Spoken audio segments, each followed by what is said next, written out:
అందరికీ నమస్తే అండి. ఎంతో హెల్తీగా ఈ శనగలు ఉంటాయి కదా, నల్ల శనగలు. వీటితోటి ఇప్పుడు మసాలా గుగ్గిళ్ళు అయితే తయారు చేసి చూపిస్తాను. వీటిని ముందుగా ఇలా ఉడికించి పెట్టుకోవాలి. చూడండి, అప్పటికప్పుడు స్నాక్గా బాగుంటాయి. సింపుల్గా కూడా అయిపోతుంది. శనగపప్పు, పసుపు కొంచెం వేసుకోవాలి, ఎక్కువ అవసరం లేదు. అలాగే ఎండుమిర్చి ఇలా చిన్న చిన్నగా కట్ చేసుకోవాలి. ఇప్పుడు వచ్చేసి సన్నగా కట్ చేసిన ఉల్లిపాయలు, ఈ టమాటాలు ఉన్నాయి కదా, ఇవి సీడ్స్ తీసేసి ఓన్లీ ఇట్లా సన్నగా తీసేసి కట్ చేసుకొని వేసుకోవాలి. అలాగే కరివేపాకు, ఈ ఉల్లిపాయలు ఉన్నాయి కదా, ఈ ఉల్లిపాయలని మరి మెత్తగా అయితే ఉడికించుకోవద్దు. చిన్న స్పూన్ తోటి జీరా పౌడర్, ధనియాల పౌడర్, ఇది వచ్చి చాట్ మసాలా అండి. కొంచెం లైట్గా వేసుకోవాలి. చాట్ మసాలా వేసుకుంటే కనుక మనకి టేస్ట్ వస్తుంది.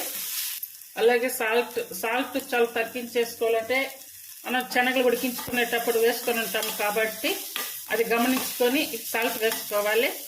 అలాగే సన్నగా కట్ చేసుకున్న కొత్తిమీర, మన టేస్ట్ని బట్టి కారం వేసుకోవాలి. అంటే ఇందులో పచ్చిమిర్చి, అల్లం ముక్కలు అలాంటివి అయితే ఏం అవసరం లేదు.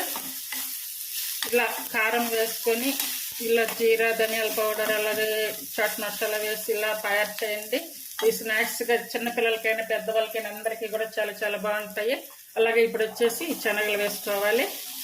ఇవన్నీ తాలింపు పెట్టాము కదా, ఈ తాలింపులో ఒక 2-3 మినిట్స్ కొంచెం ఇలా ఉంచుకుంటే కనుక మనకి ఈ మసాలా అవన్నీ కూడా శనగలుగా పడతాయి. తినేటప్పుడు మంచి టేస్ట్ వస్తుంది. స్టవ్ ఆఫ్ వేసుకుని దించబోయే ముందు కొంచెం లెమన్ అయితే పిండుకోవాలి. ఎక్కువ అవసరం లేదండి, మళ్ళీ పులుపు వస్తుంది. ఇలా తిని చూడండి, చాలా చాలా టేస్ట్ ఉంటుంది, చాలా బాగుంటుంది, ఆరోగ్యానికి కూడా మంచిది. ఈ రెసిపీ మీకు నచ్చినట్టయితే ప్లీజ్ లైక్ చేయండి, కామెంట్ చేయండి, సబ్స్క్రైబ్ చేయండి. ఇలా తయారు చేసి చూడండి, చాలా చాలా బాగున్నాయి. అందరూ ట్రై చేయండి. Thank you for watching.